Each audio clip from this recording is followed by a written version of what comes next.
Mr. Dark Whispers. Imagine this. You're exhausted. Every single day, you're running on fumes, just trying to keep your head above water. You make a mistake. A terrible, life-altering mistake. But your mind, in its infinite capacity for self-preservation, protects you from it. It builds a wall, a delusion so powerful it becomes your reality, until something comes knocking. Something that won't let you forget. Something that follows you home, watches you sleep, and speaks to you through the innocent voice of your own child. This is the story of how I thought I was losing my mind, only to discover I'd already lost something far more precious. If you've ever felt the crushing weight of guilt, or wondered what secrets your own mind might be hiding from you, hit that like button, subscribe, and prepare yourself. Because this story isn't just about a monster in the dark. It's about the monster that lurks within. I was driving home, just a normal day like any other weekday. I get off work at 7 p.m. every day, and my apartment's only 5 minutes away. So I'm usually walking through my front door by 7:05. The weekends, though. The weekends are different. Instead of going home and collapsing into bed, I go home, quick change, then it's straight to daycare to pick up my daughter, Delilah. And today was the weekend. My daughter was in the back seat, a constant stream of chatter. She was talking like she always did about her day at daycare, her friends, the playground, everything. Her voice, a bright, energetic hum against the low thrum of the engine, was usually a comfort. But that day I barely listened. Not because I didn't care, not really, but because I was just so damn tired. Every single time I leave work, the exhaustion hits me like a physical blow. It's like my body is falling apart, piece by piece. I can barely keep my eyes open, can barely string a coherent thought together. That's why I chose this apartment, just 5 minutes from my job. A desperate, almost pathetic attempt to shave off any unnecessary seconds from my commute. Get home, crash, and sleep. That was the dream. There was a ladybug today at the playground. My friend Jeremy let me play with his Hot Wheels. I got to pet a cute dog. Delilah's voice chirped from the back seat, excited, innocent, unhung. "Yeah, that's nice," I mumbled, half asleep behind the wheel. My responses automatic, a broken record of disinterest. Over and over. That was the first time she mentioned the dog. At the time, I didn't think much of it. Just a kid's random observation, another fleeting detail in her busy little world. But after that, she wouldn't stop talking about it. Every single car ride, every weekend, she'd bring it up again, this dog. She saw and would pet at the daycare. She'd go on and on about it, her voice brimming with a desperate earnestness, telling me I should come see it. "Daddy, you should visit the dog someday. Come on, see it." I never liked dogs, I'll admit. They always unsettled me. I'm not sure why. Maybe it's something about their raw, untamed instincts. Something I don't fully understand. Something that feels too wild, too primal. Or maybe it's from some old, buried trauma I've never really faced. A forgotten incident that left a scar on my subconscious. I've always preferred cats. Their quiet independence, their self-contained grace. So of course I'd just nod and say, "Someday, Delilah." But deep down in that hollow space in my chest, I knew that day would never come. I could never bring myself to go near that dog. Thought alone made my skin crawl. One day, after working a brutal double shift, I didn't get home until around 9 p.m. I was completely drained, barely able to keep my eyes open, let alone find the energy to play with my daughter. It was nearly her bedtime anyway. Still, I picked her up from daycare, the fluorescent lights of the building, a blinding assault, and started the short drive home. Delilah was cheerful as ever, a beacon of boundless energy, chatting from the back seat about her day, more stories from the playground. More excitement than I could possibly process in my half-asleep haze. Unhung was all I could manage. My head felt heavy, a lead weight on my neck. I was just so tired. But then, through the thick, suffocating fog of exhaustion, something she said cut through. It was like a needle piercing a heavy curtain, a single, sharp point of clarity in the blur. "Daddy," she said softly, almost like it was a secret she was letting me in on. "The dog followed you home today." My eyes, heavy and gritty, blinked. I glanced up at the rearview mirror, meeting her innocent, wide eyes. "He was under your car," she added, her voice calm, devoid of any childlike wonder or fear. "He was watching us drive." Strange, I thought. A flicker of something close to alarm in my gut, but that couldn't be right. When I left work, I didn't see any dogs. The roads were empty, the streets silent. Then it hit me. Delilah had been at daycare all day. She wasn't with me. So how could she have seen a dog following me? I brushed it off. Just a kid making up stories for attention. Kids do that. It was nothing. I went on with the day, a shallow reassurance. By morning, it was Monday. Her mom always picks her up before I head to work, so she was already gone by the time I got back to my apartment. The silence in my apartment felt too heavy, too quiet. I missed my daughter, living with her full time. That was the agreement after her mother and I just couldn't make things work. Too many arguments, too much distance. Still, I won't lie, sometimes I envied my life before I became a father. The freedom, the extra income, quiet. But I loved Delilah. That was never in question. It makes me feel sick to even think it. But I often had to fight just to get more days with her, more time to hold on to something good, something pure. How could I feel that way, this nagging sense of resentment, when all she ever did was love me unconditionally? The week passed by as usual. Mundane, predictable, nothing strange, nothing out of the ordinary. I was just looking forward to the weekend, looking forward to seeing my daughter again, to the brief respite from the relentless monotony of my work. By Friday, I was too tired to think, just counting the hours until I could pick her up. But something was off. Normally, I come home, collapse on the couch and fall asleep without thinking, without even touching the remote. But that night, I felt restless. Alert. Not alert, just unable to settle. Out. Like something was buzzing beneath my skin. An insistent vibration I couldn't shake. So I decided to keep myself busy. Chores. Anything to fill the creeping silence, to quiet the growing unease. I stepped outside to take out the trash. It was already dark, the streetlights casting long, distorted shadows. The air was cold and damp, thick in that way that makes even familiar places feel eerie. Distorted, like the world had gone just a little sideways, subtly, unsettlingly wrong. I walked slowly with the bag, lifted the lid of the trash bin with one hand, ready to toss it in. When I heard it, sound I hadn't heard in years, a sound I instantly recognized with a jolt that sent a cold shock through me. Claws. The soft, rhythmic click-clack of claws on concrete, heavy, deliberate. Like something large was approaching. Approaching me. I froze. Mid-motion, the trash bag still suspended in my hand. My heart skipped a beat, then hammered against my ribs. I turned toward the sound. Nothing. Just shadows stretching across the driveway, dancing in the dim light. But I felt it, that cold, crawling sensation on the back of my neck, the hair standing on end. Then the sound again. Closer this time. By my car. I snapped my head around toward it, and there it was. A shape. A shadow, tucked low beneath the frame, almost invisible in the gloom. I couldn't see it clearly at first, but I knew it was there, watching, still waiting. I squinted, slowly crouched, my muscles protesting, and leaned down to get a better look.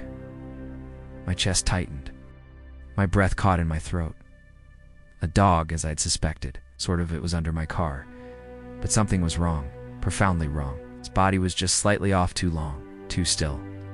Its legs were bent at unnatural angles, as if it hadn't moved in hours, as if it were a twisted, malformed statue. And its eyes stark, glassy, soulless. Like two lumps of coal staring back at me from the inky blackness beneath the vehicle. It didn't blink. It didn't growl. It just stared. Silent, unblinking accusation. I stepped back, my feet scraping on the concrete, and immediately muttered to myself, "Great, not a dog." It was the way it stared at me, like it wanted something, like it was trying to make me understand. Food, water, attention, too bad. Annoyed. A wave of frustrated anger washing over the fear. I grabbed a discarded bucket near the trash bin and hurled it toward the car. "Shoo, get out of here," I shouted, my voice rough, cracking with a desperation I barely recognized. The thing scrambled out from under the vehicle with unnatural speed, legs moving wrong, too quick for something that size. It bolted into the street, but right as it hit the middle of the road, it seemed to go limp for just a second, collapsing. Then it started crawling again, dragging itself across the asphalt with jerky, unnatural movements until it disappeared into the bushes on the other side. I huffed, shaking my head, a mix of anger and lingering unease buzzing in my ears. I went back to finishing the trash. God, I was so sick of stray animals around here, always causing problems, digging through garbage, darting into traffic, spreading disease. Just a nuisance TSK. But as I turned to head back inside, something stuck with me. The way it crawled. It's that moment when it went limp in the street, then dragged itself across the pavement with jerky, unnatural movements. I had seen it before somewhere. I didn't know where or when. It clung to the edge of memory like a dream I wasn't ready to remember, but I knew it. That crawl, that limp. That moment where something living moves like it shouldn't. I swallowed hard, shook my head and told myself I was just tired. After all, I had probably seen it in a horror movie or something. Just a tired mind playing tricks. The next morning, the dog was gone from my mind, brushed off like a weird dream, nothing worth remembering. I went about my day like normal, drove to work, endured another horrible, long, exhausting shift, then came home just long enough to change out of my uniform, before heading to the daycare to pick up Delilah. The familiar rhythm was a comfort. As I pulled up to the school, the evening lights soft and golden, I rolled down my window to wave at her. She ran up smiling, laughing, full of that boundless energy I just couldn't match. My heart, despite everything, lifted a fraction. I forced a smile, unlocked the door, and she practically tumbled into the back seat. "Have a good day, kiddo?" I asked, not even with enough energy to lift my voice out of its flat, monotone drag. She nodded eagerly. "Yeah, it was great. I played with Jeremy again." Me and Michelle pretended to be part of a wolf pack. We made up stories under the playground. Ah, that's cute, I thought, a flicker of genuine warmth. But then, without changing tone or expression, her voice dropping to an almost casual observation, she added, "And the dog came back today." "Unghung," I mumbled, almost on instinct. Then it registered. The words snagged in my mind, pulling me taut. My body tensed. "Dog? What dog?" I asked, my voice suddenly sharp, even though I already knew. Delilah tilted her head, puzzled that I'd even question it. "Your dog, the one that sleeps under your car. He's always waiting for you." "Daddy," I blinked at her. My throat tightened, a sudden suffocating constriction. "Delilah," said slowly, trying to keep my voice steady, to infuse it with the calm authority of a parent. "There is no dog, Bard. I think you're just imagining things, sweetheart." She just smiled back at me, a sweet, unsettling smile like she knew something I didn't. "He told me he's not mad anymore. He just wants you to come see him." My gaze snapped to the road ahead. I gripped the steering wheel a little too tightly, my knuckles white. My palms had started to sweat, a cold, clammy film. "That's enough with the dog stuff, okay?" I muttered, trying to sound annoyed, impatient, instead of utterly, completely afraid. "It's not funny, okay? And don't pet that dog anymore. In fact, if you see it, leave it alone and pretend it's not there." Delilah looked at me, then lowered her head and began softly humming a sweet tune to herself in the back seat. I could feel a hint of sadness in her, a quiet disappointment. She didn't say anything, but I could tell she was disappointed that I didn't care about the dog, disappointed that I wanted her to stop talking about it, like I'd ruined something important, something only she understood. I know kids love animals, but that dog clearly had rabies or something. The way it moved, the way it watched it, wasn't right. I didn't want Delilah getting too close. I didn't want her getting sick or worse. And if it really had been under my car, I could have hit it without even knowing. Just thinking about that made my stomach turn. We drove home in silence. It was only a 5-minute ride, but the quiet made it feel like much longer, thick and uncomfortable. Like the air had changed, heavy with unspoken things. And in that silence, my thoughts started spiraling. He's not mad at you anymore. Was she talking about when I shooed it away? When I threw the bucket at it? That had only happened last night. And I didn't tell anyone about that. There were no neighbors outside. So how did she know? I glanced at her in the mirror. She was still silently humming to herself, completely absorbed in her own world. She couldn't have known about that. We got home like usual.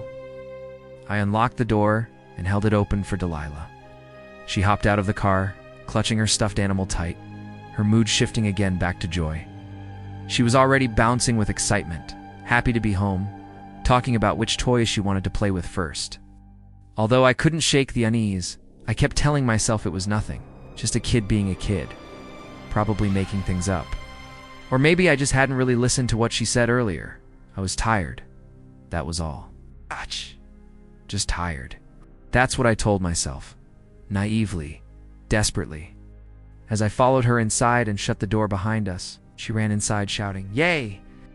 and started rummaging through her toy box.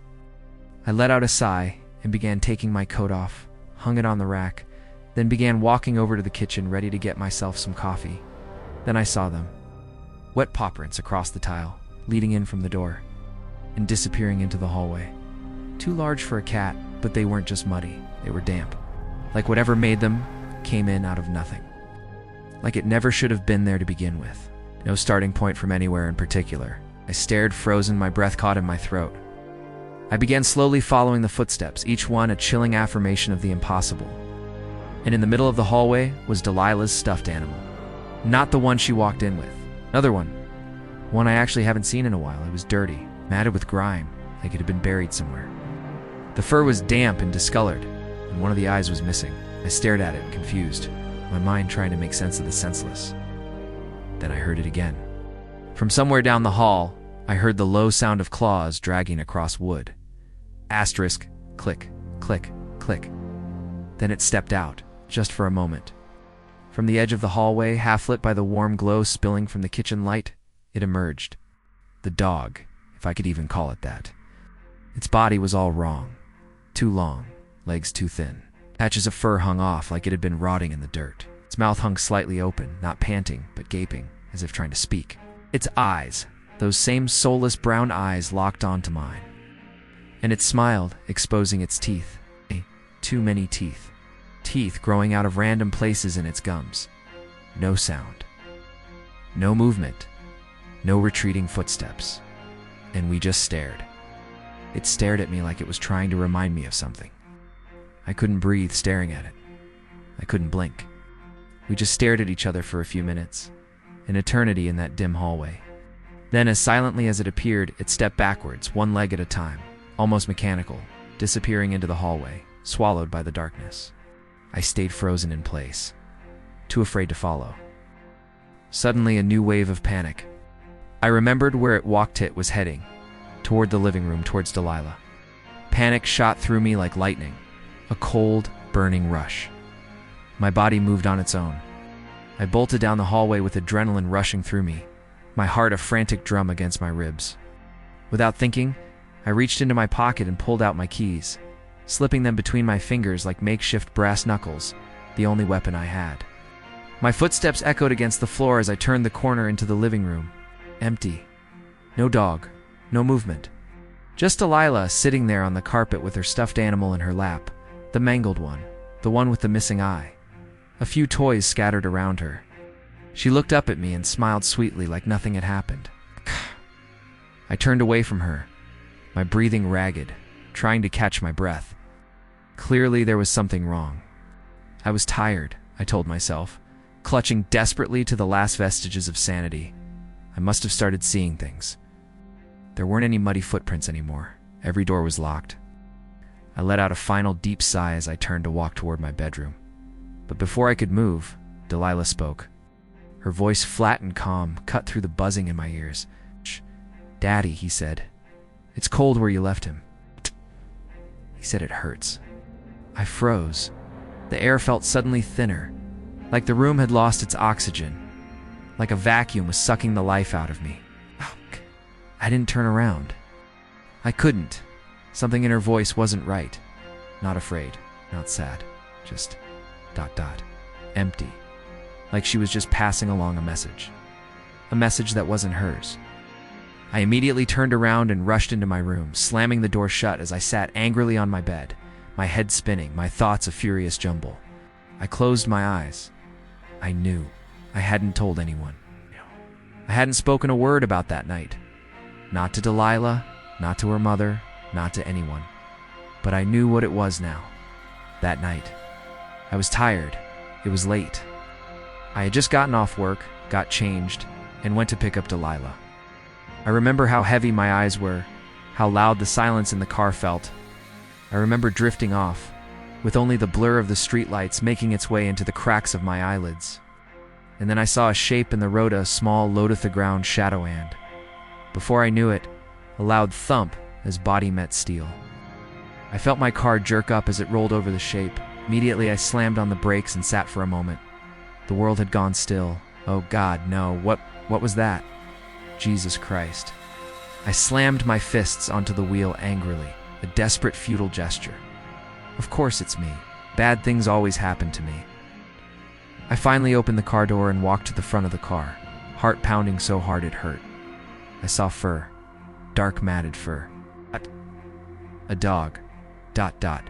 It has to be a dog. I stared at it, knowing there was no saving it, no matter how hard I tried. I panicked. I dug. Out by the old tree behind the property. My hands shaking, trembling with a frantic energy. My head spinning. I buried it. I never looked back.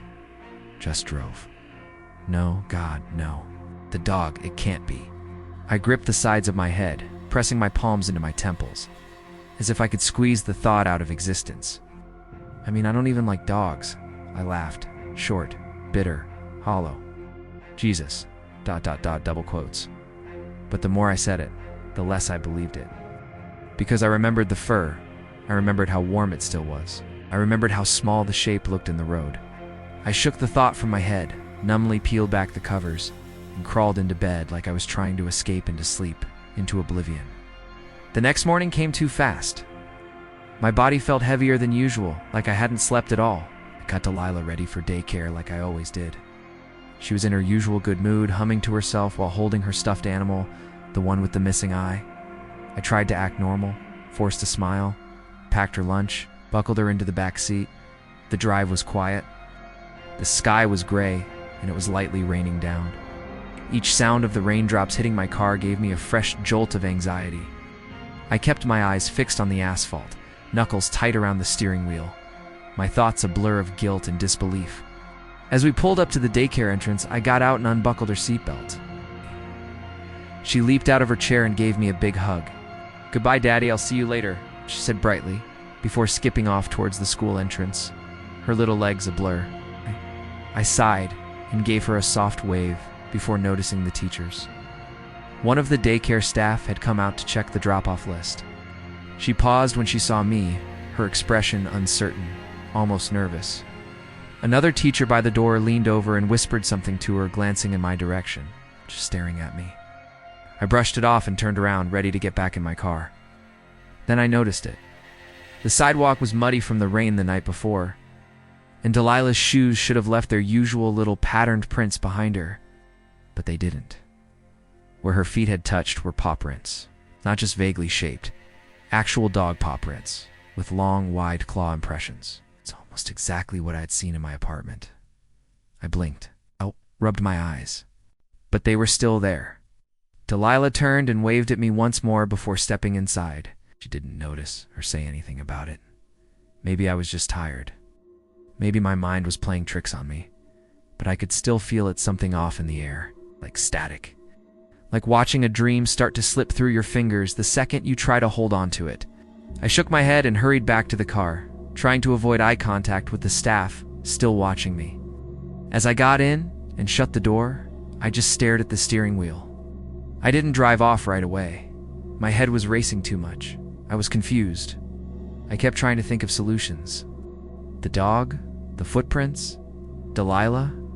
What the hell is happening? Is it trying to speak to me? Through my daughter? What exactly does that damn thing want? My breathing was shallow now. My fingers gripped the wheel so tight, it ached. I closed my eyes, but the image of those paw prints stayed behind my eyelids. Pressed there, branded, like it was following me. Getting closer, piece by piece. "No," I shouted, snapping my eyes open and jamming the key into the ignition. The engine roared to life and I hauled out of the parking lot, tires screeching slightly on the pavement. My thoughts crashing into each other as I tried to talk myself down. Maybe they were just confused because my wife usually drops her off. Maybe there was a dog walking there before Delilah stepped in the same spot. Maybe. I trailed off, jaw tight, because no matter how many excuses I came up with, none of them felt right. I drove to work, just on reflex, but the entire time I was still thinking, sweating, and feeling like I was losing my mind. At work, I was fidgety and paranoid, constantly checking over my shoulder like that dog would just appear in the break room. Any noise I heard or shapes I saw in the corner of my eyes would frighten me. I couldn't imagine what it wanted, and I worried about what it could do or might do to my daughter. All I knew was something was wrong, deeply, violently wrong. Eventually, the clock hit 7 p.m. It was time to pick Delilah up. I left work fast, barely remembering to clock out. My hands were slick on the steering wheel, my pulse pounding. The sky was gray, and it was lightly raining down. Each sound of the raindrops hitting my car gave me anxiety, a premonition of dread. I pulled into the daycare lot. Everything looked normal. Kids waiting by the doors, parents chatting and picking up their kids. But Delilah wasn't there. She was usually standing in the exact same spot, ready for me to pick her up. My heart sank, a lead weight plummeting into my stomach. I got out of the car and ran up to a daycare worker. "Hey, I'm here for Delilah." She stared at me, losing her smile. Her face, previously warm, tightened, almost recoiling. She let out an annoyed sigh before speaking, her voice brittle. "You've come here before? ... asking about her. We told you then too." My chest tightened, a cold vice. "What are you talking about?" "I come here every weekend. I pick her up at 7. I just dropped her off this morning. You saw me." My voice was a desperate, pleading whisper, even as I knew it sounded unhinged. She glanced back at another staff member behind her, a quick, silent communication. Then she leaned in a little, her voice barely above a whisper, almost pitying. "Delilah told us you left something." The words rang in my ears, louder than the rain that was starting to pick up. I stared at her, my mouth moving, but nothing came out. She stepped back slightly, still watching me like she was waiting for me to understand. Something she didn't want to be the one to say something terrible. I turned around and walked slowly back to my car, the rain hitting harder now, soaking through my jacket, chilling me to the bone. And there it was, across the lot, at the edge of the woods, where the darkness gathered. The dog, staring, silent, still. I didn't need any more signs. I didn't need more dreams, more messages, more footprints. The walls of my denial, carefully constructed, finally crumbled. I got back in the car, turned the engine, and drove. Not home, not to the police, but to the spot. The spot behind the property, where the old trees leaned sideways like they were trying to fall away from the truth buried beneath them. I parked, left the car running, walked into the brush. The rain made the dirt soft, easy to dig, no shovel needed. My hands clawed through the mud, soaked and shaking, pulling at the earth like it owed me something, like it could undo what I had done. As I dug, the smell hit me, sharp, rotting, familiar.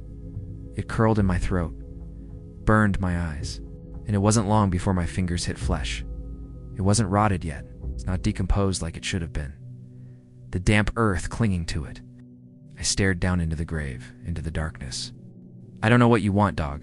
You want to be reunited with your owners, a proper burial?" Then, as I stared, I noticed something. The flesh, it wasn't furry as a dog should be. It was pale, like skin. My hands trembled harder and I panicked, began frantically pulling more of the dirt away. A pink sleeve emerged, a small shoe, and then a tiny hand, curled, not paws, but fingers. I froze. A noise escaped my mouth, something between a gasp and a sob, a sound of pure, unadulterated horror. "No," I whispered. "No, please, no." The sweater was hers. The shoes were hers. The little body beneath the mud was **natride monoxide. God, no what? No. What is this? The dog? Where's the dog? I know. ***. I scrambled backward in the mud, choking on the weight of the moment, slipping and clawing at the ground like it could undo what I was seeing. My voice ripped through the storm, raw, broken. ***. It was a dog, I swear. It's supposed to be a dog. I hit a dog. Asterisk, asterisk, I shouted into the storm, my voice cracking, tears swelling in my eyes as I stared at the corpse, at the undeniable truth. Looked around me, then rubbed my eyes, but still, the body didn't change to a dog. It remained unchanging, unforgiving. I shouted again in disbelief, my throat burning. No, please, no. Tell me IT isn't true. But there was no answer, just the rain, just the silence. And the body I had tried so hard to forget. Lying in the dirt, perfectly preserved in the mud, it was her. I killed her, and buried her, and convinced myself it was a stray. Because I couldn't live with the truth, because the exhaustion, the self-pity, the desire for an easier life had made me blind. She knows I left her. She knows I didn't call anyone, didn't scream for help. When I felt her body go cold, I told myself it wasn't her, that it couldn't be her. So I dug a hole, shaking, crying, and put her in the ground. That's why the dog watched me. It was just always waiting, patiently, for me to acknowledge it, because it wasn't there to haunt me. It just wanted to remind me. I stood there, kneeling in the mud, the rain washing over my face, mixing with my tears. The raw earth, the cold, stiff body of my daughter. The sheer, horrifying weight of what I had done, what I had buried, crushed me. And then, from the thick, muddy ground, just beyond the small grave, I heard it.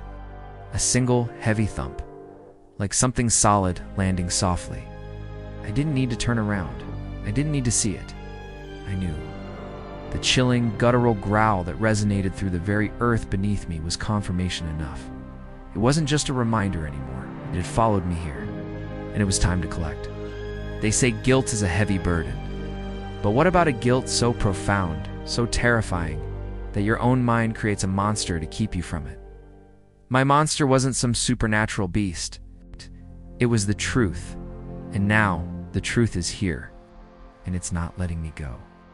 If this story left you speechless, if it made your blood run cold, smash that like button and tell us in the comments, what's the darkest truth you've ever tried to bury? And of course, subscribe for more stories that will make you question everything you thought you knew about yourself.